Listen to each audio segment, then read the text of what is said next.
尊敬的彭院士、赵校长、女士们、先生们，早上好。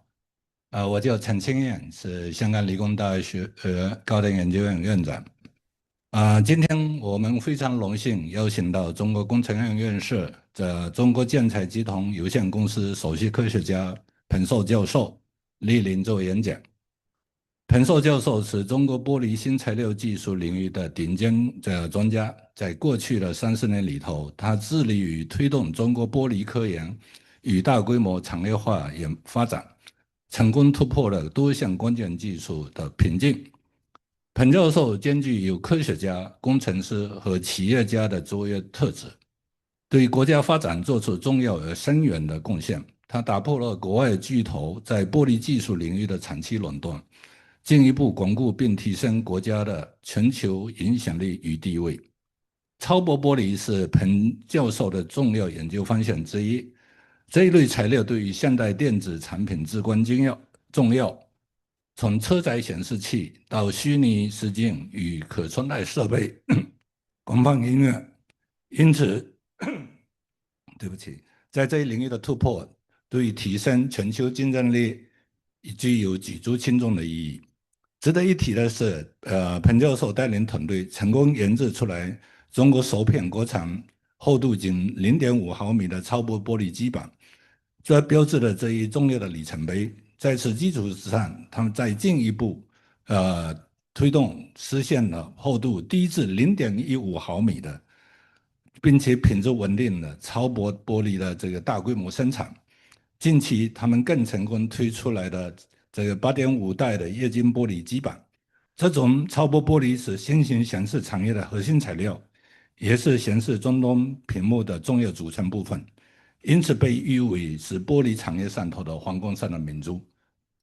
彭教授的工作奠定了中国玻璃产业的技术创新体系，他曾获得全国优秀科技工作者称号，并多次获得国家级的科技奖项，以及俄罗斯工程院最高奖伊万·阿列克斯多诺夫·格罗什曼诺夫的这个奖励。我们先请赵教授给我们彭教授对想要给您颁发一个纪念品感谢您来这边。好了，话不多说，让我们以热烈的掌声欢迎今天的杰出嘉宾彭硕教授。好，尊敬的赵校长、陈教授，理工大的各位同学、各位老师，大家上午好，大家好，早晨，哎，我91年就在深圳，但是广东话是一定不是讲啊，哎哎，那个今天很高兴啊，到理工大学受滕校长的邀请，来跟大家共同探讨材料在我们各方面的发展。但我今天呢，更多的给大家报告一下，就是玻璃。大家现在很清楚，最近的玻璃很热门，从英伟达的芯片开始，对吧？说英特尔所讲，玻璃将改变半导体的游戏规则。那么大家从 TGV 掀起的热潮，对我来讲，我认为玻璃现在进入了第4代。今天新华社会登出我的文章，也就是说，光电玻璃是我们下一步发展的关键。也就是说，我们不管做什么，材料是至关重要。理工大应该说，在整个系统和各方面的理工，在体制上，包括我们材料上，都有很大的研究。我想借此机会，能和大家共同探讨我们在未来从材料到系统，我们全面的合作。我从3个方面来给大家报告。首先就是讲先进玻璃材料的战略发展。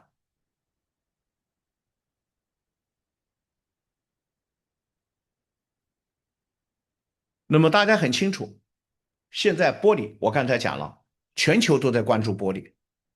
当然，这个玻璃不是传统的玻璃。我有幸在2022年作为世界玻璃协会主席，我推动了2022年是联合国的国际玻璃年，也就是首次以单一材料命名的一个年份。那么重要的是，联合国说，玻璃在可持续发展进程中起了非常重要的作用。那么大家也知道，不管是双碳还是材料的发展，那么欧盟主席也讲，玻璃产业是欧盟绿色转型和工业自主的双重支柱。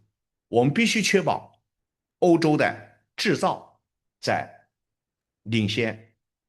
那么现在美国2026也是要求把玻璃和光学系统本土供应链这一块也要把它做好。所以我想，那为什么是这样呢？更重要的是，玻璃在于推动了科学、技术和产业多维度的发展。首先，在科学维度上，大家知道玻璃的特点，它的是一种亚稳态体系，对吧？它是进程有序、软程无序这么一个结构，所以它转变过程中就是零胶态物理最富有挑战性的问题，也就是大家说从软的到硬的，它整个过程中间的变化就会产生不同的性质和不同的功能。那么诺贝尔奖也是说，玻璃的本质是玻璃的转变，可能是固态理论中最深奥和最有趣的未解的之谜。另外说，玻璃的动力学建模的心得和技术，可以我们揭开在世界新事物的神秘面纱。所以很多人在讲，多少诺贝尔奖是玻璃推了他一把。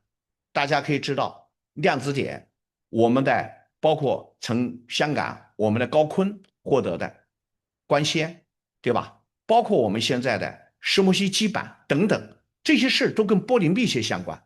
哎，所以我想重塑这种体系，推动科学的发展，是一种交叉学科，它是一个在学科中间起了一个交叉作用。另外，科学的维度，从科学维度上，我刚才讲了，如果没有玻璃，肯定没有望远镜；如果没有玻璃，也没有天文，也没有显微镜，对吧？如果没有玻璃，我们的信息社会不可能发展到今天。另外，在量子点上发现，大家看到，所以玻璃在每一个特性的成长过程中间，为科学进步和人类科技文明的建设做出了非常大的贡献。那么现在我们进入了新产业的发展，那么我们现在玻璃对战略性产业也是起了很大的作用。那么在信息显示、半导体、新能源、航空航天，大家很清楚。那么这些的支撑，包括核工业，对吧？这支撑是非常重要的。所以在玻璃里面，就是有信息显示玻璃，还有新能源玻璃、特种玻璃这几大类来进行。那么在我们手上，每个人都拿了个手机，对吧？我们都有电脑，我们都有显示。当玻璃成为它非常重要的基材的时候，大家很清楚，我们的玻璃手机是由4块玻璃所组成的。第一块就是我们上面的看繁花的，现在我们不会贴一个膜了，就是这块玻璃。第二就是超薄中控玻璃里面的触控。第三就是液晶显示。那么液晶显示，那么大家很清楚，我们从原先的追赶，现在进入了领跑。我们的8.5代、6代，从6代到8.5代到10代等等，这都叫液晶显示玻璃，是吧？正因为这样子，应该说中国通过这些年的努力，在广大的玻璃工作者和科学工作者的齐心协力下，我们很高兴的说，0.12超薄中控玻璃，我们是世界领先。然后我们显示面板，我们叫玻璃中间的皇冠，我们成为世界上第3个掌握核心技术。大家肯定都知道康宁，康宁做的是一流法，也就是说将熔融的玻璃液自然流淌下来，像瀑布一样，这就是一流法。那么我们现在做的呢是浮法，浮法什么呢？最早的浮法技术的发明，也就是说是熔融的玻璃液流淌在锡面上，长薄成型，是平行的长薄成型。那这个呢，当时是皮尔金顿，但这个呢是应该说70年前的事了。但是呢，要想生成特种玻璃，是这种方法但是它里面的很多科技的奥妙和工艺的改进和装备，那是完全是两码事。那所以日本许孝子也就 AGC，他也是在做伏法。那我们呢？我们这么多年从自主知识产权唯一不给外交玻璃交专利费的，就是我们的玻璃。所以我们玻璃用伏法，我们也做出了，所以我们成为世界上3个掌握新技术的这种国家。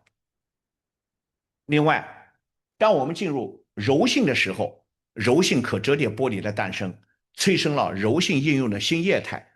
那我们很清楚，我们以前用手机三星的时候用的什么？它是 CPU 是塑料，是塑料做的，对吧？因为它是一个薄膜，能折叠。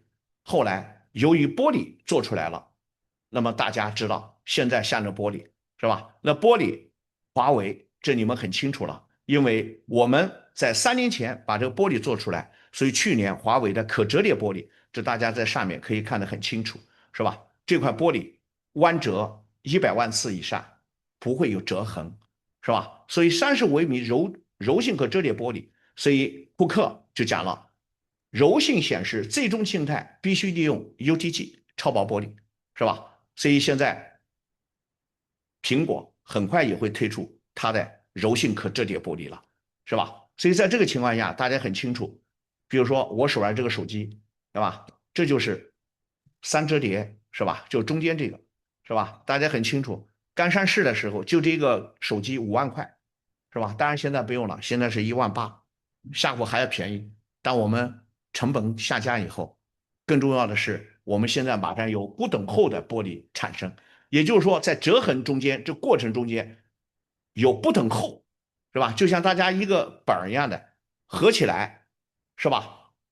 这个中间折的这个地方更薄，所以它能搞得更多，是吧？所以这就是下一步的一个发展。那么，平板显示玻璃支撑了行业的发展。刚才我已经跟大家已经讲了，是吧？那我们想，玻璃除了在显示上能起作用，那我们现在围绕着双碳，围绕我们绿建，围绕我们好房子建设，我们玻璃能起什么作用呢？过去我们大家更多的是想真空玻璃，先是中空玻璃，然后是真空玻璃，然后我们大家选的是 Low-E 玻璃。那我们在建筑上大家很清楚，对吧？因为学校也做了很多工作，我们在建筑上玻璃量是很大的。随着现在的发展，大部分的建筑物全是玻璃。当然，玻璃在钢结构和玻璃的融合过程中间，这个玻璃是什么样的玻璃是至关重要。我们不光是能节能，我们能不能创能，这很重要，是吧？我们就让中央电视台讲，我们能不能把玻璃变成为挂在墙上的油田，这对我们未来的双碳是至关重要的。所以我们创造了一种同一加吸和低化镉，也就是说薄膜发电玻璃。但是这个薄膜发电玻璃，我们既能做，我们要适应于我们的建筑啊，因为我们建筑师需要美观啊，我们需要透过呀，是吧？那怎么办？那我们当做墙面的时候，大家看到我们有赤橙黄绿青蓝紫各种颜色的这种大理石颜色也可以，对吧？它是哑光的。如果要透，我们可以做有透明的。那么现在我们围绕着跟该台换的联手，我们就可以做一些叠层，让它的转化效率更高。正因为这样，我们做了很多示范工程，这些工程已经不是一个就是效果图了。大家看到这边上是效果图，这是已经建成的一个实际的，也就是说，所有的正面全是玻璃，对吧？我们既有 Low-E 玻璃，都是发电玻璃，然后有各种颜色形成的彩带，这样子既美观又好。这是在深圳建的，现在首个，哎。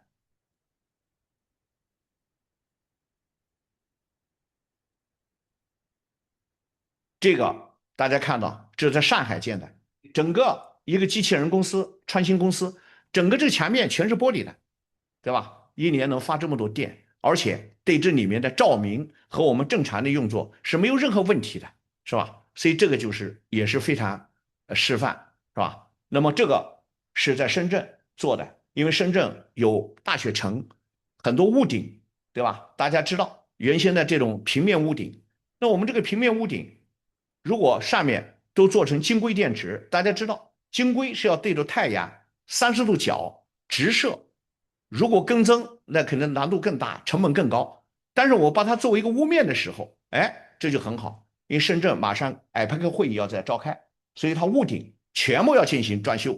这是虚拟大学园，大家看到这一次我和英国皇家工程院，有一个全中国工程院跟他一个合作项目，他就专门到深圳去看了以后，他也觉得非常震撼。就是我们如何把老房子进行改造，我们不能说做新房子，是吧？所以这个很关键。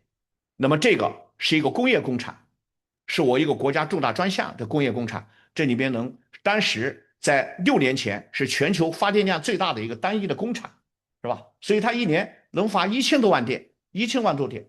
那么这个对我们这里面40%都可以。现在如果用转化效率更高的，或者用的更多的，我可能是我现在测算大概60%就可以自发自用了，是吧？这个在机场上的应用，大家知道这是厦门机场，中央电视台专门有个主观专题采访了我，也报了专项，就是说看看整个建筑物的屋顶全是发电玻璃，我们既能透光的地方用透光，不透光的地方用别的。透光对我们建筑讲叫共享空间，对吧？咱们既能让阳光能透过，让紫外能堵住，让光能吸收，我认为这就是非常好的，所以这也是能应用的。哎，另外咱们在一些公共建筑，这是德国 DHL 总部，大家知道我们的停车场，对吧？包括这种，它平时那个里面的皮带机是不断的运转，那就要用电，哎，这就让这个上面一条一条的全是发电玻璃。当然呢，为了显示好看，哎，我们有彩色的给它拼上，这样就更好看了，是吧？所以这个我就觉得是在 BRPV 上非常重要。那么除了在节能上，玻璃在交通运载上面，我们经常讲，我们现在的低空经济和我们的航空航天，对吧？那新一代的运载装备呢？大家看到新能源汽车，对吧？我对新能源汽车，我讲它是什么呢？四化，一个是轻量化、安全化、舒适化、可视化。那我们新能源汽车为什么能让大家年轻人很喜爱呢？就是因为它在显示和测评都是用玻璃做成的。现在包括苹果未来推出的新一代的汽车，全是玻璃的。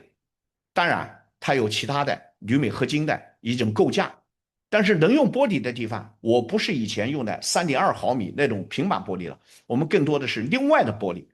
而且还可以把显示和不显示和投影全部结合起来，哎，所以这就是另外大飞机，大家很清楚，对吧？世界上空客和波音，对吧？那中国现在的大飞机，在国家的安排下已经做出来了。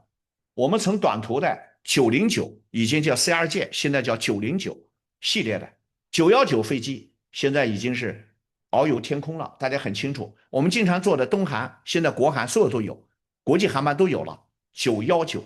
当919飞机造出来的时候，我实事求是跟他讲，因为我是他的战略委员会的，他更多的大部分的材料是国外进口的，原因是什么？因为要有适航证，是吧？但现在呢，929呢，我们需要基本国产化，是这样。当然，核心的东西，你比如说发动机，我们现在也在做，但是现在目前具不具备，我们再说，啊。所以我就想呢，我们在玻璃问题上已经完全可以给它解决，对吧？而且我们会更加比波音、比这个空客更加先进的一种显示。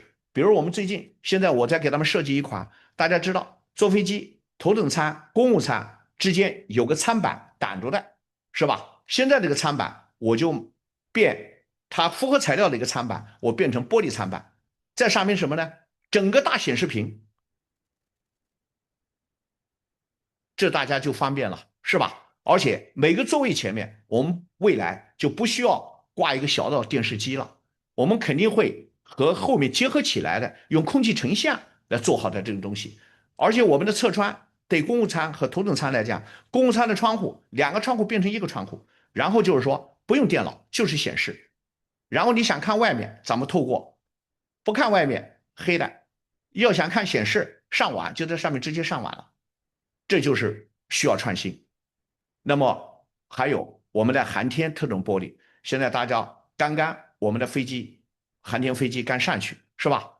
那我也有幸和航天员参加国家休假，我就问了一下他，就我们的飞机里面到底怎么办？他说更多的是需要有一些空间的窗户，所以这里面我想特种玻璃还是起非常重要的作用的。那么除了这一块，还有特种玻璃，就是我们现在药玻，对吧？我们的生物制药质大的发展，生物制药需要容器。当我们在疫情非常严重的时候，大家看到了我们的余光风瓶子和这些东西是供不应求，基本上没有。当时我们面临着是要买国外的，然后设备买来需要24个月，那2年以后疫情早就过去，人不知道死了多少了，对吧？所以国家盯着这个事。我在“十四五”就是第一个专项，2020年我拿的第一个国家专项，1年内给它做出来了，对吧？那我们深海浮力材料，那浮力材料的浮力材料，空心玻璃为主，是吧？另外，我们核工业现在快速的发展，核工业的核废料固化用什么固化？核包裹玻璃来进行固化。另外，大家现在都讲半导体、光刻机，那光刻机 EUV 和 DUV 的光刻机的玻璃是它制成中间的核心，是吧？所以这个在玻璃来讲，这就叫特种玻璃。玻璃已经成为中国现代产业发展的重要支撑。可以这样讲，国家的材料强国战略、制造强国战略、能源安全战略都把先进基础材料和战略性支撑材料联合起来，而高纯石英、光冶模板基板和 AI 光电玻璃都列入国家的前沿材料支撑。所以在这个问题上，玻璃应该说是一个重大的一个机遇和发展。正因为这样，大家也很清楚，我作为一个研究总院，我们拥有2个国家级的创新平台，一个全国实验室叫玻璃新材料全国实验室，第2个是工信部的叫玻璃新材料制造业创新中心，国家。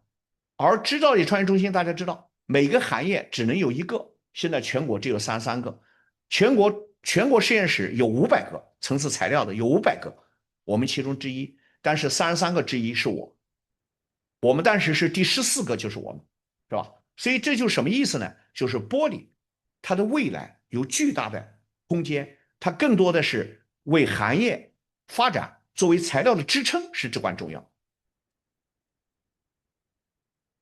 第二，我想给大家探讨一下，既然玻璃这么重要，那我们在前沿做了哪些工作，做了哪些探索？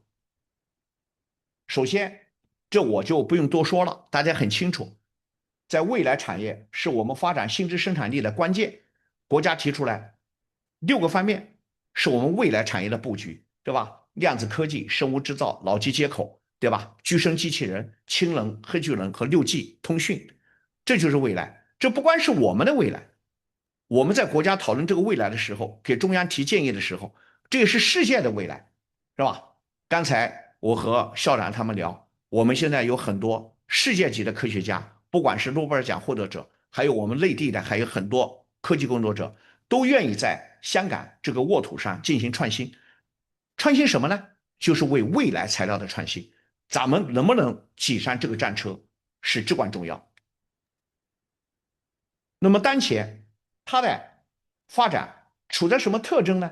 那这里面大家很清楚，首先技术突破加速落地，也就是说我们技术必须落地，咱们不能说光实验室讲的故事。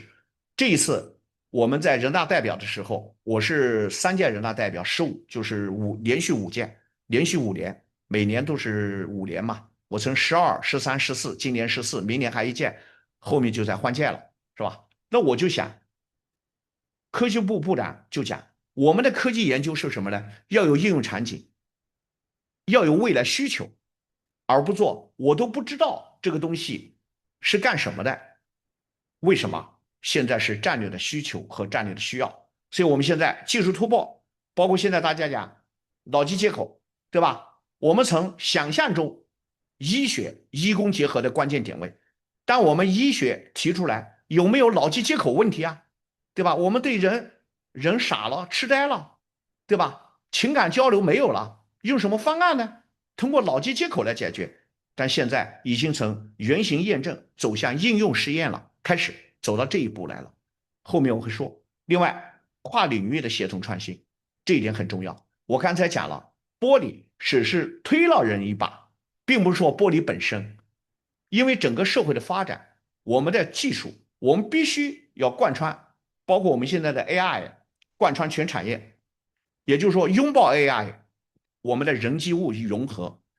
另外，全球的竞争和自主并重，也就是说，大家都看到要干这件事，我们怎么干？我们能不能领先？我们能不能在这个起跑线上？我们都知道起跑。实际上，我经常讲，当起跑的时候，我们都是一样的水平，只是说可能你的基础好一点，天生好一些。你像我们跑长跑，非洲的人他本身内轮的肌肉方面的爆发力他肯定很好，但是呢，如果他一点不练，他肯定也没戏，是吧？那我们弱一点，但是呢，我们要练，所以我们会在田径上，我们也会产生世界冠军。这就是什么意思呢？基础弱一点不怕，只要你努力。所以我就想，我们的自主创新，我们必须加大。咱们从芯片、材料、算法和标准非常重要，所以未来发展是一个非常大的机遇。那么玻璃在新变革中间迎来哪些机遇呢？由于它结构、工艺、性能和场景系统化的创新，所以它向很多领域，未来电子，那为什么电子呢？大家知道它需要超低损耗、低介电、高频。那么为什么这一次大家说要有 TGV 呢？就是当算力非常快的时候，对吧？它在介电，包括它的发热，都是至关重要了。是吧？所以它必须派生出一种新的材料来取代我们以前的硅材料，是吧？未来显示也同样，我们需要怎么做？还有未来能源、未来空间和具身智能等等。那么从这里面，这大家很清楚 ，AI 浪潮更多是什么？是算力，是模型，是吧？这对我们来说很重要。但是这个算力是未来的底座，哎，那么算力也离开不了材料的支撑，它主要有些什么呢？关键材料大家可以看到，计算单元是什么？存储单元是什么？网络互联是什么？基础设施是什么？那就是说，半导体材料、散热材料和存储材料，而这些材料就是我们材料科学竞争的一个方向。但在算力这个过程中间，我们如何解决我们材料问题呢？那就是说 TGV 玻璃是 AI 硬件发展的重要基础，对吧？当它是半导体封装与 CPU 就是供放张光学的理想载体，所以英特尔讲嘛，玻璃将成为基板行业新的游戏规则的改变者，是吧？但我们大家很清楚，很多人讲做 TGV，实际上 TGV 它是一种封装技术，通孔封装技术，知道吧？真正说的是玻璃基板。当没有玻璃基板的时候，你通孔封装没有用，这两者是融合起来的。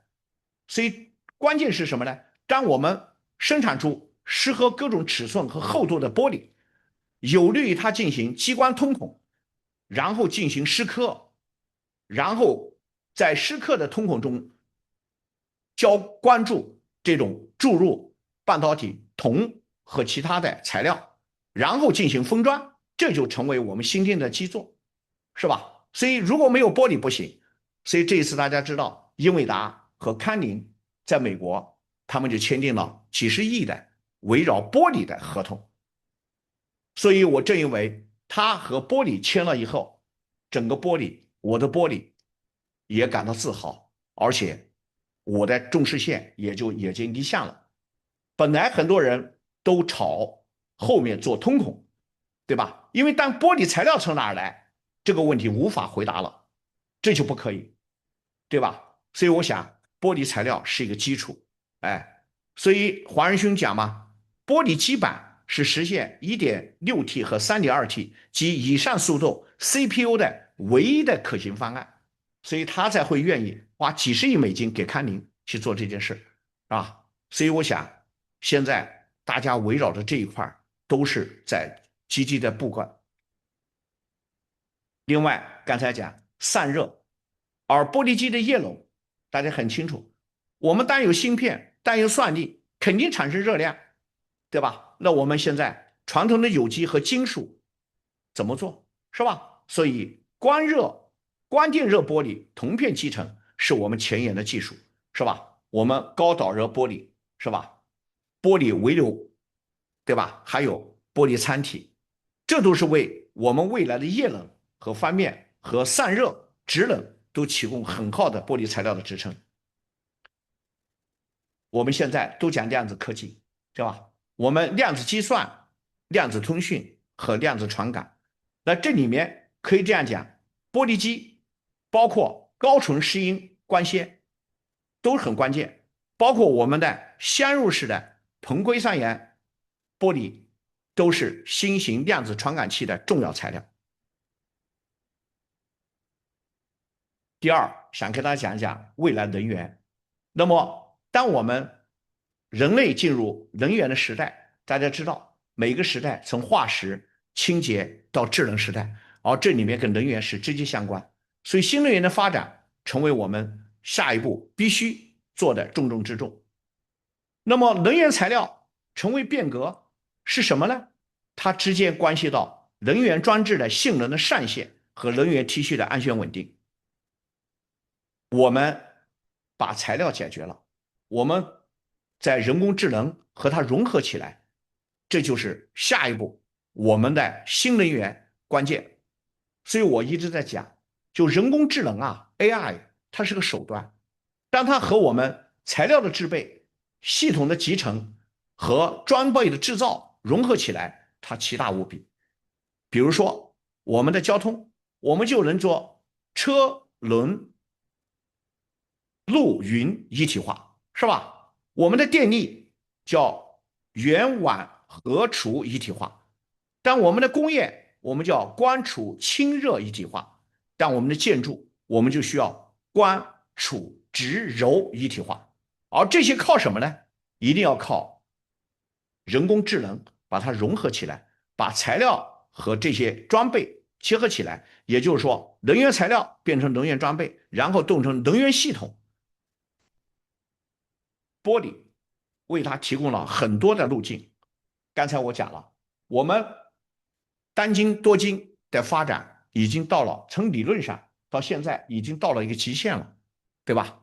因为它本身材料的特性，对吧？所决定的。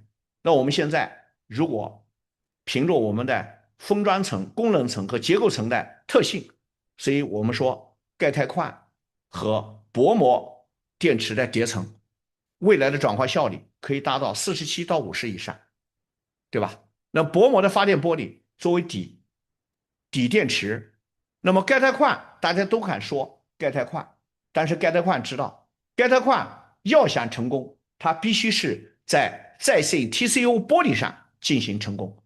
当我们的玻璃变成柔性的时候，我们再现 TCO 的柔性玻璃将为钙钛矿的柔性化和发展提供了很好的基础。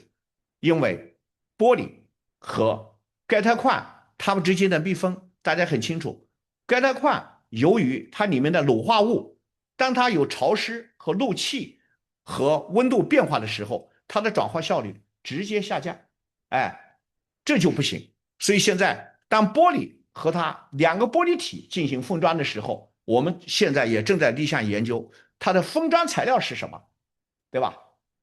所以这里面很关键。另外，黑聚变，对吧？黑聚变的聚变玻璃，这里面呢，这个聚变玻璃大家很清楚，人造太阳，包括我们现在说光热发电，它基本原理是一致的，更重要的能量不一样。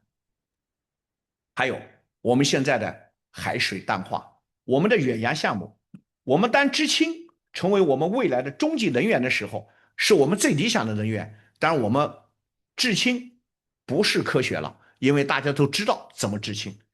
但我们在什么环境下制氢，怎么成本最低，怎么制成最短是至关重要。所以我前年我就提出来用薄膜发电玻璃海水制氢，也就是说我们你要在淡水制氢，那大家都很清楚，对吧？电起来制氢就行了，大不了是能源是来源于是绿电还是灰电。但我们要在海水之间做的时候，我们在远洋的时候是单体的时候怎么办？那我想我们的薄膜太阳能电池，它是一个半导体装备，它是一个镀膜装备。当我们在我们的薄膜上面镀上催化剂，直接发电催化来解决，这是非常关键。但这里面需要很多学科，所以我就讲我们需要和化学、和物理，对吧？和基建来进行有机的结合，把这些做好。那么玻璃作为先进储能材料的重要载体，它也能起很大的作用。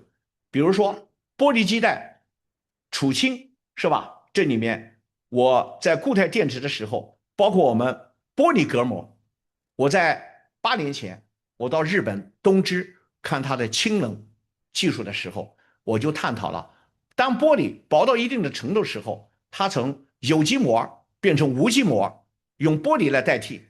从固态电池来讲是非常好的一个材料，但现在下一步就会成为现实。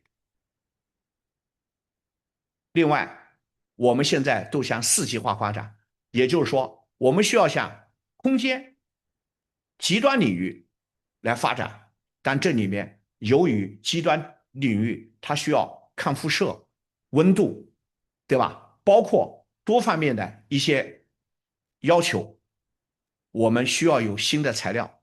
所以现在我们太空月燃，我们花了月燃回来，但月燃研究以后，它里面有很多硅基、二氧化硅的这种晶体，所以对我们未来月燃的发展，包括我们3D 打印，我们如何把月燃，我们再进行提纯，然后进行3D 打印，建设我们的一个东西，这是至关重要。所以我们在太空太阳能上，我也提出来，能不能当我们国家提出来24小时，我们2035的登月计划、动火星计划，可以这样讲，美国提出来是5小时，我们提出来是24小时。也就是说，当我们人员上去的时候，在一个房屋上的时候，我们可以24小时在上面待一下，然后再回来，是这样为空间的开发从商业化提供了道路。那这个用的能源材料是什么呢？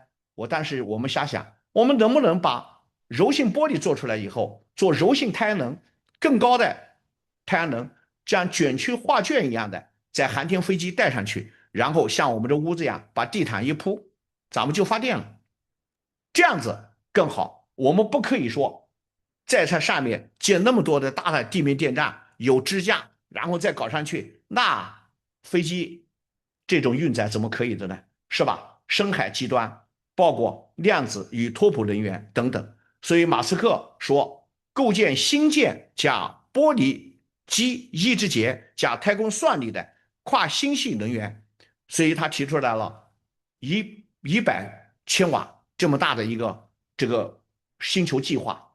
哎，我也很高兴的看到他这个星球计划，我在德国的一家公司是吧，是个上市公司，我占了他16%的股份，对吧？外国人不知道是我的，不是我个人，是我们 CNBM， 是我收购的参股的。那么他现在马斯克已经投了他了，对吧？股价当时他主要做半导体和新能源，但是薄膜，因为大家知道市场太阳能有压力，所以股价跌了很多。这一次最近股价涨了几百，是吧？也就是说他干嘛的呢？就是把星空太阳能抑制节技术来做，把我们的薄膜、把我们的电池做好。所以我就想，我们未来在空间上如何点燃我们未来能源的之火，这是我们大家一定要追求的方向。同时，在空间上，我们在生物医疗上，是吧？我们想，我们人类人活着干什么？咱们美好的生活都希望长寿。我们长寿有2个内容，一个是基因，是吧？大家很清楚，这个人家里基因好不好，寿命长不长是有关系的，对吧？那么基因现在大家在研究生物医学，包括我们干细胞，包括我们现在很多研究，就是要改变基因，是吧？当发现这基因不好，我们可以干预，这也是研究一个重大方向，是吧？就是医学上研究。但从另外一个研究呢，就是诊疗，更多的是什么呢？发现病、治到病，这是我们能延长寿命。所以现在为什么我很高兴的看到香港的人均寿命是全球第一，对吧？那就是说什么呢？基因我看不见得，但是可能跟你的医疗、生活习惯方方面面有很大关系，后天有很大关系，是吧？所以呢，当然我也没研究这个基因啊，可能基因也可以啊，这南方基因也挺好，是吧？哎，所以呢，我就说咱们怎么能研究诊怎么整，对吧？就是说诊断靠机器，是吧？我们现在的机器啊太先进了，对吧？一进去一扫，啥都出来了，一化验啥都出来了，那靠机器。第二靠疗，所以在这个问题上，我们如何进行采集、连接、实时、治疗、修复，这就是我们下一步。所以我们在智慧医疗方面，应该说玻璃也起到很大的作用，主要是在力学性能、传感性能和生物相容和功能来做这个事，是吧？那么当大家做脑机接口的时候，我们都在说脑机接口，那是医学上的工作，但是没有我们材料领域和我们其他基建和我们的跨界的人员来融合，很难实现这件事情，是吧？所以我们生物玻璃在七分密封，玻璃基带微电阵列和光电融合，也就是说，当我们把一个芯片放在人里，以前做过，这个人傻了，把一个芯片塞进去，让他有感受，但这没有用，没有情感的交流。但我们不是傻，他没有傻，他就是不会说话或者手不能动。这个时候，我们如果神经系统在做，刺激他怎么办？我们需要有芯片，但这个芯片要什么呢？大家知道，最好的干预、最好的路径就是光。光通过什么呢？就要通过光电玻璃去实现，就跟我们信号源一样，对吧？所以现在医工很多医院就跟我谈，能不能光电结合起来做器件，是吧？所以这一点大家看到，让神经的可控调整是比较好。还有穿戴，这大家知道了，柔性心脏外膜。我们现在每个人血压高、血糖高，身上叭他妈贴了一个，我觉得那个贴的太厚了，一看就看得出来。下一步如果是柔性的时候，几乎跟皮肤一样，你根本看不出来。为什么让人家看到你身体是隐私啊？身上贴一个就知道你心脏不好，或者血糖不高，有问题没有问题贴它干啥？当然现在哎往手上一贴，谁都不知道。另外我就讲手表也一样，我们现在的手表，如果我们一个膜长在上面，对吧？我们实时监控和医院，你像香港这么好的医疗条件，都有私人诊所，都有私人医生，啊，你这儿一闪动，他家里警报器就响了，马上多长时间就到你家来了，咱们就不会有心源性心脏病和猝死之说，对吧？所以这里面都是非常关键，包括还有一些柔性传感，这我就不多说了，光这一篇都可以说半天。对，另外，生物医疗未来发展是什么呢？就是脑机颈诊疗一体化和多功能，就用微量化、可行化来做好这事。所以，美国康宁将生物玻璃作为刚需战略纳入 AI 治疗、精准诊疗、再生医学中长期规划。哎，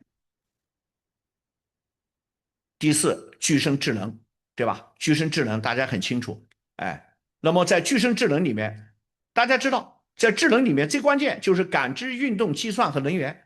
哎，所以玻璃材料作为具身一个非常重要的，我们可以在多方面都能起到作用。马斯克说，人形机器人的视觉精度和轻量化、可靠性一半取决于玻璃材料。下一步的发展就是微型化、高可靠和全场景。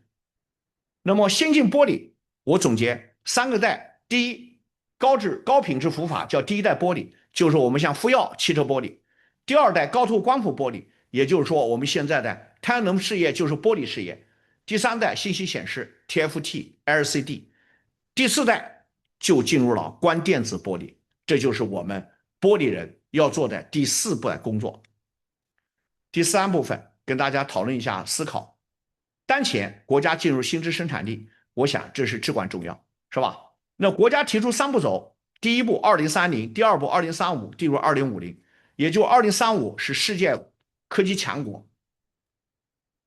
那面临这种情况，我想我们要有几个方面，一个新方法，一个新制造，一个新模式。新方法，我想我们必须通过 AI 和研究范式的改变，我们要有新理论、新效益和新功能的产生，对吧？大家 AI for material， 大家都很清楚，所有的东西很多，所以我们怎么聚焦？比如说我们 AI 无机非金属材料，现在国家的专项已经起来了，这里面就是什么？我给列了3个方向，一个是凝胶材料，包括水泥，包括这胶磷材料，还有一个就是先进玻璃材料，还有一个叫高性能陶瓷材料，这3块。另外，基础研究我提出来的玻璃形成过程中区域激励研究是央企提出的10大科研问题。第二，新制造，那我们既然有这个事，我们要从设计、性能和应用上，我们要有一种诞生、认知和循环。我们可以首先制备技术，对吧？然后表征技术，然后到回收技术。第三，新模式，新模式平台建设，对吧？我今天到这儿来，我刚才在会前和校长和教授一起商量，我就觉得我们香港理工大学所采取的研发在这儿，产业在内地，建了很多产业应用研究院，这是非常好的一个模式。就是我们怎么能在打造一种前沿创造创新和应用型创新的平台是至关重要。我经常讲，有平台就有人才，有平台就有项目。为什么？活是人干的。第二，人才培养，现在学校要培养青年科学家、卓越工程师和大国工匠，这多层次的人才培养。另外就是我们生态，我们要多项融合、跨界融合，对吧？我们的理和工融合，工向理走，理向工走。大家注意到没有？国内的几个大学，清华、北大、复旦、交大，全力的在推动这种交叉融合的方式来进行，是对我们很错。另外还有区域融合，我们处在粤港澳大湾区，也处在国际人才，习主席讲的国际创新高地和人才高地。那我们如何利用好这些，把研发在香港，在产业在内地，研发在粤港澳，产业在内地，对吧？这个同心圆对我们是至关重要的，是吧？我们要利用好香港这个非常好的环境，对吧？和人才优势和基础优势，是吧？我们来在新一轮的科技创新中做作用，我认为是非常好的。那么我来源于中国建材，我也给大家讲，可能大家以前说建材那不是传统的东西，一听不感兴趣，实际上错了。中国建材集团是国家唯一的一个叫无机非金属材料原创技术策源地，同时也叫国家材料产业投资集团。我们曾经准备更名的，后来国资委因为做材料人太多，你改成国家材料集团，你把人家金属材料、有机材料、无机高分子都包进去了，不好。那我想我们就围绕这块。但无机材料到底在什么地方呢？我们现在你看，无机材料几个门类，我们都做在一流。先进玻璃材料、高性能纤维复合材料、碳纤维 T1200就是我们中建材做出来的。特种陶瓷，我们的氮化硅陶瓷、第三代半导体，我们的人工晶体都是国家级，因为中国建材集团就是原来的国家建工部，就国家在材料建材材料的领域的这种国家队。所以我想这一次过来也是希望校企协同、产业协同、跨界协同，为打造大湾区国际创新中心贡献力量。谢谢大家。下面是这一次学术讲座的交流提问环节，我是机械工程学系的郑广平，协调这次这个交流跟提问环节请各位踊跃提问之前，请你报你所在的学系跟你的姓名。彭教授你好，就是我对那个玻璃和光伏的结合就非常感兴趣，就想问你一个问题，因为那个光伏一般是白天可以发电，然后那个晚上天黑了就没有太阳光，那它的发电会不会不足以支撑那个整个那个建筑里面的使用？然后还有如果发电了以后，还需要把那个电给储存起来，这一部分你们是怎么做到的？谢谢。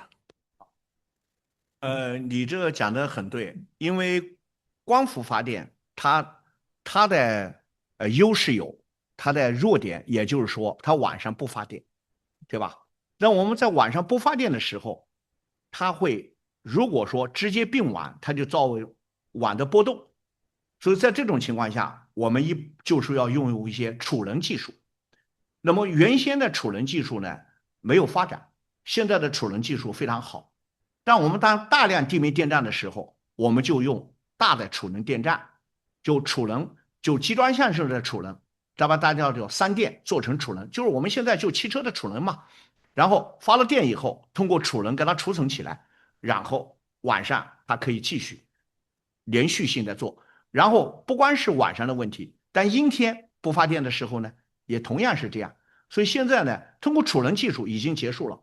所以我刚才给大家讲的一个就是原网储合储这个事儿，这就是我们现在必须解决的这个问题，在新能源上面，就是我们怎么能用原网合储来，比如说我讲每个地方都有储能，你看没有？就是让我们电力系统原原就是什么？就是我们的发电，网就是什么？网络，然后要储完以后，它才可以做到这是电力系统。但是现在的国家呢，已经把它改变了。那我们现在的新能源要在哪儿用呢？我们就是我刚才讲的，我们要在工业上用，我们就首先给它储完以后，我们可以制氢，在工业上用，做这个事。当我们在建筑一体化的时候呢，我们就要储，然后变成直流电，要轴心光储柔，就是柔性网络来把它做好。所以下一步呢，储能是关键。但储能呢，这个技术都已经是很好了。我们国家的宁德新时代，对吧？国轩高科，他们的储能都做得非常好，对吧？在储能角度上，它首先是电池，是吧？我们的电池能不能微型化，能不能高比量、高能量比这种情况，所以这个问题，所以你讲这个问题呢，应该没有任何问题了，都可以把它解决了。嗯。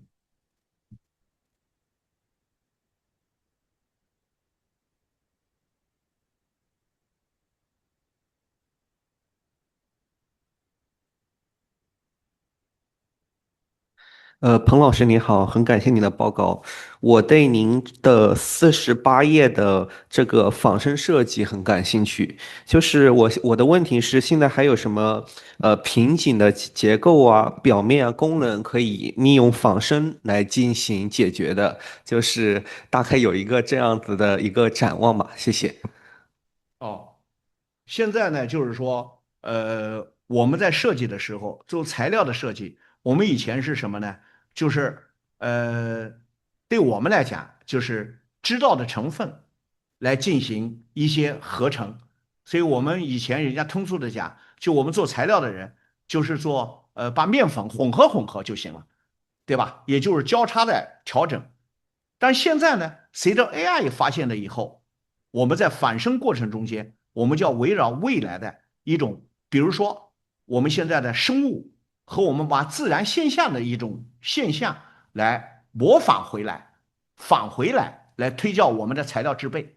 那么现在很多人，你像有个中国科学院院士姜雷院士，他更多的就是说我们在大自然发现的问题，比如贝壳为什么能展开，它这个地方这个铰链是怎么做？那你要从它这种生物思维上来提出我们一些反生结构，也就是说我们叫超材料，对吧？因为什么叫超材料呢？就是说，当我们人类还没有这样的材料，我们知道有需要这样的材料，我们用新的功能来建造一种新的体系的材料来进行反生结构的反生，然后对于表面的反生和功能的反生，用一种新的反生来做，而不是一种固定的一种速范来做了。所以这个呢，就是说，更多的为什么我放在这儿，就是要用 AI。就当你提出我需要得到这样结论的时候，我用什么样的材料来做？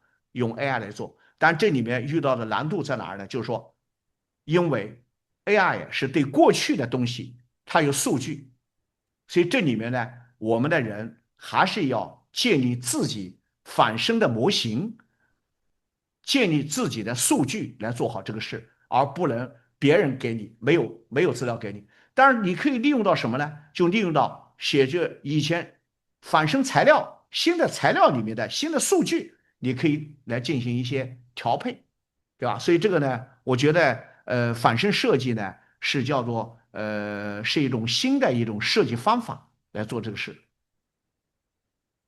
啊。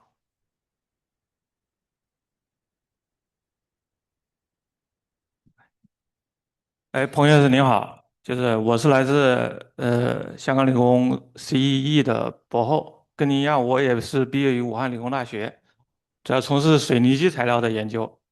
我有两个问题想请教一下您，第一个就是玻璃和水泥，其实我的理解它是同根同源的硅酸盐材料。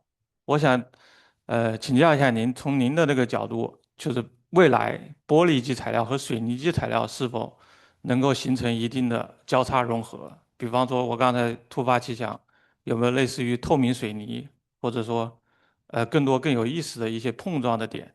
第二个问题，我想请教一下您，就是关于您刚才提到的第一代、第二代、第三代、第四代这些玻璃基的这种材料，它们的一般的使用寿命和它未来是否存在一个循环回收利用，我想了解一下目前的现在这个技术做到什么程度了？啊，谢谢您。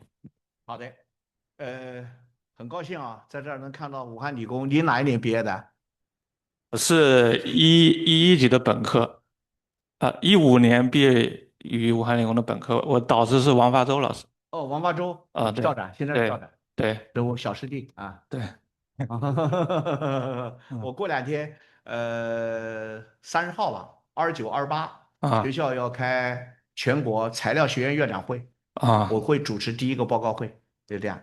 那么你讲的很对，因为它是同根同源，都是硅酸盐，对对吧？只是说我用的材料跟你不一样，结晶的性质也不一样，但是我们都这样。我当时在学校的时候，我是7、8级的，哎，我82年毕业的，我那时候就叫硅酸盐系，硅酸盐系里面就有玻璃、水泥、陶瓷，是吧？都是一样，都是这一块儿，这是它有共性，但是它有不同的特点，对吧？因为从胶林材料的角度上，它的结构特点和制备特点是不一样的，对吧？因为水泥不要你烧制成水泥以后，它发生变化，然后在制备产品的时候，它就不用烧了，是吧？而我们玻璃呢，它是要烧制成型的这么一个过程。那么在玻璃和水泥的融合过程中间，这就是我给你们说水泥。现在只要你讲水泥这个项目，一定是被毙掉。为什么？很多专家一说水泥，产能过剩啊，肯定不行。所以我呢，把你们的名字叫胶林材料。我现在在国家取的叫先进胶林材料，对吧？因为本来嘛，水泥就是胶林材料嘛，对吧？是吧？所以呢，我们现在的水泥也需要有很多特种水泥，对吧？我们普通建筑物的水泥，但是我们短期凝固的水泥，对吧？这很多啊，包括制冷混凝土、反生混凝土，这都需要先进的水泥材料。所以水泥不是不能做，我经常讲，每个行业都可以找出自己为未来产业服务的点。但我们在深海，对吧？但我们在极端领域，是吧？包括我们现在的亚万，这个，就是西藏那个水坝亚江雅江，对吧？那雅江如果没有水泥行吗？你说啥行吗？而且不是我们现在用的普通水泥了，它需要在高寒，对吧？高原、高海拔环境方方面面都要考虑这个问题，所以这就是特种水泥。另外，我们南海岛礁，对吧？南海岛礁为什么我们能很快的就把岛礁建起来了？说白了，按我们现在以前的水泥到那地方再养护什么一个多少时间，天天浇点水，那天天一点戏都没有，你怎么能在海洋领域能做好，是吧？所以这里面就很好，让我们做出来。那你刚才讲融合，我跟你讲，首先第一个融合也是武汉理工大学做的，就是感知混凝土，对吧？但水泥作为一种材料做混凝土结构的时候，我们可以把光纤结合起来，是吧？那么包括我刚才讲仿生混凝土，在美国已经开始了。就仿生混凝土是什么呢？它的修复性很强，修复是吧？那就是说，当我们把玻璃基它的优点和你的水泥优点结合起来，所以小伙子，我觉得你的思路可以的，你应该想一想这个项目，我会支持你。好了，谢谢你。哎哎，第二个，你刚才讲，对于第一代、第二代、第三代、第四代，这是我说的，就什么意思呢？比如说，光说第一代，那么大家说普通浮法玻璃产能过剩，所有人都不认可。现我提名叫优质浮法玻璃，正因为我做出来优质浮法玻璃，解决了玻璃的微缺陷问题，是吧？那么我们才可以有我们现在的汽车玻璃，不要在世界上 number one，是不是问题？原先就是美国 PPG 做，是吧？那我们这块玻璃，但是包括太阳能玻璃也同样是这样的，因为我们的单晶硅、多晶硅，你必须用玻璃，没有玻璃是怎么可以吗？你不能在塑料上说，实验室是可以的，你可以在为了研究它的机理，是吧？但你产业化的时候，你一定要在玻璃上，因为它要透过，有强度又能透过，新显示一样。那这些东西呢，都有循环经济。你注意，我刚才有个 PPT 讲了吗？我们要回收，对吧？那我们被普通玻璃来讲，我们现在回收技术很好，那很简单，回收完了以后分离回收，我们就可以回炉子去，叫熟料，对吧？但光伏玻璃现在回收技术也到位了，美国有一家公司就是专门做这个事儿，因为我们为什么呢？太阳能25年，对吧？晶硅电池到点了，然后怎么办？对吧？那大家可能把收回来，分离分离，砸碎分离分离，该把硅搞出来，该把玻璃搞出来，对吧？是这样的。所以回收技术，当你越先进的时候，难度越大。当做汽车的时候很简单，大家知道，汽车碎掉了，把这块玻璃拿出过去就行了，但窗户给砸掉就行了，对吧？但你做太阳能，你又多了一个分离技术。当我们在显示的时候，又有液晶，又有很多。当我们下一步做芯片的时候，可能未来也有。所以我认为回收技术是国家重大专项所布置的关键点位。现在我们叫力科学来做事，是吧？所以这一点呢，我觉得回收我们也要把它当做一回事，因为资源是不可逆转的。我们通过回收来减少对现有的资源的占用是很好的。就像我们以前大家知道，我们国家很多电器都不要了，日本说你不要垃圾卖给我，我拿去我就可以把你这里面搞出铜出来，搞出稀产材料出来。但这里面不是谁都能做的，这需要有技术，这里面就需要我们在这上面下功夫了，对吧？所以这个方向是下一步的重点。啊，好了，谢谢你。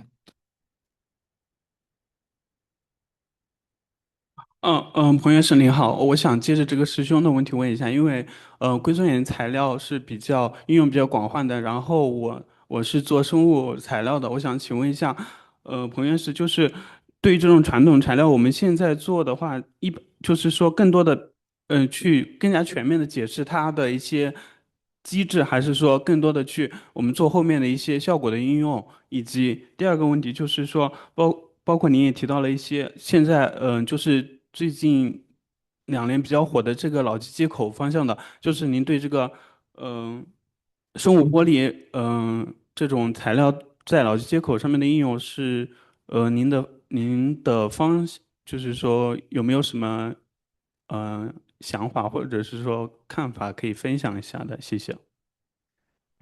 对于我们这个刚才讲这些材料发展，肯定是多元的发展，对吧？是在研究端还是应用端？我认为对我们这种传统的材料，更多的是应用端，就围绕着新的应用、新的场景、新的需求来进行技术突破。哎，在技术原理上，我认为是对未来产业的。比如你刚才讲我们的生物材料是吧？那我就想，生物材料和玻璃的融合是至关重要，所以我就经常讲，从生物技术的发展是我们下一步国家的关键，包括医疗器件、医疗系统。那么医疗系统，我和钟南山院士讨论过一次，他给我讲，但癌症我们最早发现的时候，我们就是通过化学疗法，就是化疗，但是化疗带来的是全身体的伤害，好的也被杀了，不好的也被杀了，就靠你这个人有没有抵抗力，能不能吃。如果精神状态不好的人，肯定就是加速你的800癌，是吧？但是好，这是一种。后来就靶向治疗，靶向治疗就是有目的性的对着某一个地方，但是呢，靶向治疗有时候对有眼扩散的，你就基本上没戏，你知道吧？那么现在呢，就是在生物活性、生物治疗，就生物材料的发现是至关重要。但生物材料和我们的这种玻璃基的结合，所以我就讲，很多东西不是当发到高科技的时候，不是单一的一个方向能解决的问题，而是跨界的，是吧？那你作为生物这一块，你属于有机、化学这一方面了，对吧？那我们属于无机材料，是吧？那我们怎么能融合在一块儿？集成就是他刚才讲的混凝土跟玻璃能不能结合？那我们就想面对一个新的课题，我们就做。那么在脑机接口，你在传输系统，你肯定是要关电，是吧？但某些材料肯定叫生物基材料来做好，因为生物基材料它具有可降解的功能，是至关重要。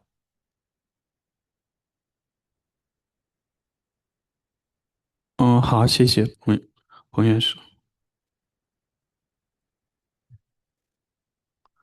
彭院士你好，我是电气工程的一个博士生，感谢您的分享，让我对玻璃有个更全面的认识。我有一个问题，就是刚才您的 PPT 里有提到，这个玻璃在一些芯片的封装，包括大功率的 AI 芯片上，它的散热性会比较好。那在我认知里，金属它的一个导热系数是比玻璃材质要好的。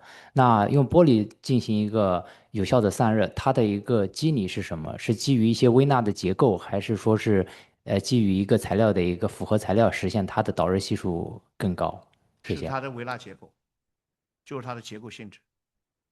就是说这个时候这个玻璃它是通过微纳结构来，通过空气一个动力循环来实现散热，比金属更好。这是一。第二呢，还有一个呢，基于它本身它的稳定性，在高温、高热和它的平整性的稳定性，金属做不了这一点，是吧？所以在这种它的结构所决定的。所以正因为你比如说刚才讲通孔，你首先有玻璃基，根据玻璃基进行通孔，对吧？然后它的厚度和孔径对它的散热是至关重要，是吧？但玻璃能做成这样的一个点位，你要说金属做不了。当然，金属所以作为一个结构件来讲，在某些领域还是很重要的，对吧？你比如说特种钢、特种金属、铝镁合金金属这一块，那我们就做什么呢？就是我们在一些重大的结构件上，我们能解决问题。比如我刚才讲航天飞机，我们现在的航空航天要解决它的轻量化和高强度的问题，是这个事情。所以我想呢，对我们来讲，这一点是关键。好，谢谢。你好，谢谢教授很精彩的内容。对不起，我的普通话不太好，希望你听得懂啊。我想请教就是关于建筑上面的问题，就是好像刚才你说玻璃很大的应用在那个建筑物的外墙我想问就是它的硬度怎么样啊？好像在香港很多建筑物经常有台风打风，好像我们香港有十几的风球很多时候我们看见的玻璃外墙有些破坏的。那么在将来，你觉得那个玻璃那个硬度可不可以很强，可以抵消很强大的风力地震力还有就是在机构上，会不会承受一些很重的压力呢？好，谢谢。你这个讲的就是安全性，对，的确很关键，因为玻璃呢，大家为什么讲什么叫安全玻璃？也就当玻璃有一定的厚度，两片中间进行夹胶，这首先解决一个基本安全问题，是吧？也就是说，当玻璃碎的时候，它不会伤人。但是呢，我们玻璃的优势在哪儿呢？我们在改变玻璃的结构性质的时候，当我比如说我玻璃掺铝含量多少的时候，它的强度会增加多大，它的硬度增加多大。比如说我刚才讲，当我们这一个发电玻璃的时候，我们用75公斤的一个球，是吧？在5米远扎过去，对吧？强度能适应。那我们的飞机也同样是这样，都需要不同的强度。那现在的玻璃应该没有任何问题，国家都有标准的，是吧？建筑物也有标准，但这里面问题就出在哪儿呢？就当这个建筑标准新产品出来的时候，标准是什么，是吧？比如说你现在想在建筑物我们一体化来用，如何在不同的地区台风抗台风，是吧？抗风暴。那我们在做玻璃，我们比如说在北方，我们的隔热玻璃是什么样的厚度，是吧？我们都有标准来做的。所以在玻璃来讲，这一点你放心。重要的问题就是我们在标准上的制定。现在我在制定国家的标准，也欢迎你来一起参加。我就希望什么呢？就是说有属地化的要求，就是应用场景。国家这一次正在搞一个叫超级建筑的应用场景规划，就是国务院专门发了一个文，希望要搞这个事。建设部马上就要制定这个规划了。这就是项目。国家是什么意思呢？就是说基于应用场景。什么叫应用场景呢？就是把很多需要用的新材料都要用在我们未来的建筑上，拉动新材料的使用。那么大家以前的标准，我们比如说我们现在的窗户，我们几毫米5毫米，那么大家都清清楚楚。那到时我要说3毫米的话，肯定大家说那3毫米可能不行，是不是问题？那我就怎么做呢？我们的3毫米是什么样的玻璃就可以，是吧？所以比如说我做发电墙，我肯定不能很厚，是吧？我肯定是要减薄，我们越来越薄。但薄到什么程度的时候，我们是有标准检测和它的强度控制理论计算，最后符合这个要求，所以给你一整套标准。但这个标准国家正在制定，所以你今天提了个非常好的问题。所以我想呢，也希望我那天今天下午我可以跟滕校长讲，就是说香港理工你们在这一块我知道还是很强的，对吧？但是呢，你最知道，粤港澳大湾区香港这个地方，对吧？你进来一台风，我上次到香港科技大学去了一趟，他就在湖边上海那个边上，他搞了一个楼，他跟我讲，你给我做一个应用，对吧？但是他说我也不知道这个看不看这个风啊，对不对？所以我想呢，这个东西呢对我们很关键，所以我就欢迎你们呢，根据你这儿的特殊要求，高度，对吧？它的风力测算，对吧？经过一些实验把它做好，好吧？谢谢。因为我们这个学有讲座在 Zoom 线上有个现场直播，所以有些听众会有一些问题，所以下面现场的这个提问是最后一个问题。彭院士您好，感谢您的演讲。我是来自香港理工 CE 系的博士生，我想问一个问题，是关于您之前提到玻璃的材料是可以作为一个发电材料或者是一个能源材料来使用的。那么作为一个无机非材料中的那个胶凝材料或者叫水泥基材料，是否也可以作为一个发电材料或者储能材料来使用呢？如果可以的话，那么对于整个这个世界上的一些建筑的一些升级改造或者一些改进，你有什么建议或者意见呢？谢谢。你这个呢提的很好，你也挺有思路。我跟你这样讲，就是混凝土发电这项技术已经有人在研究了。我跟你讲谁呢？就是东南大学的廖昌文院士。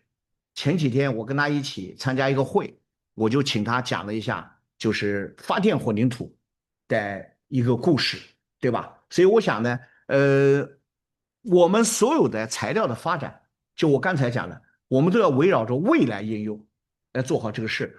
那我这一次在国家提出好房子，什么叫好房子呢？就是说用好材料建好房子。第二个是什么呢？用科技的力量改造老房子变成好房子。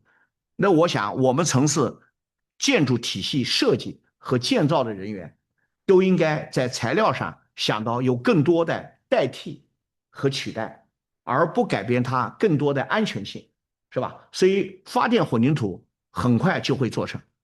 对，包括我刚才讲的这个自修复混凝土，对吧？这些都是可以。所以呢，这个问题上，我们在一个建筑结构，他们既有混凝土结构，少不了玻璃结构，是吧？那么既有干结构，也少不了玻璃结构，是吧？所以有些地方呢，是可以在它的隔断方方面面，尤其对我认为这项最适应于什么呢？最适应于一些工厂，对吧？在工厂对家庭说白了，大家也不需要它去发电，但是工厂。也就是我们现在的零碳工厂和这种生态工厂，那至关重要。我们现在生产工厂搞了一堵墙，如果这个墙也具有发电功能，是吧？它倒不用于发多少电卖给人家多少，而对它整个厂里的这种绿色循环是至关重要。这就是说，我们实现了可持续发展，它不浪费别的能源，然后自己能完成自己。你就是说，你的发电玻璃，你的发电混凝土可以做什么呢？保温材料，是吧？在北方的时候，你就不需要用别的东西来加热了，对吧？还有一些里面需要加热的一些地方，你就可以用。所以我就说有这个方面的发展，所以我希望你要需要到时候学校，我来跟学校搞一个全面的事儿，带你们把这个事弄弄，好吧？谢谢彭教授网上线上的一个问题，主要是想问您。关于纳米技术在你的研究中扮演什么角色？纳米技术是吧？哦，这样子，就是说，等材料所做的时候，我认为材料最关键点位，一个是纯，一个是细。纯就纯度，细就是细。那么从纳米技术来讲，我认为对我们来讲，我们未来从头部技术上，我们认为是有我们合作的空间和发展。因为我们从当纳米，大家以前知道，我们更多的在没有应用的时候，就像石墨烯一样的，咱们更多的是说它有特性，大家不知道在哪儿用。当你找到它的载体的时候，我认为纳米技术对我们玻璃未来的头部技术的发展是有很大的发展空间。那我们以热烈掌声感谢彭教授的这个精彩的演讲。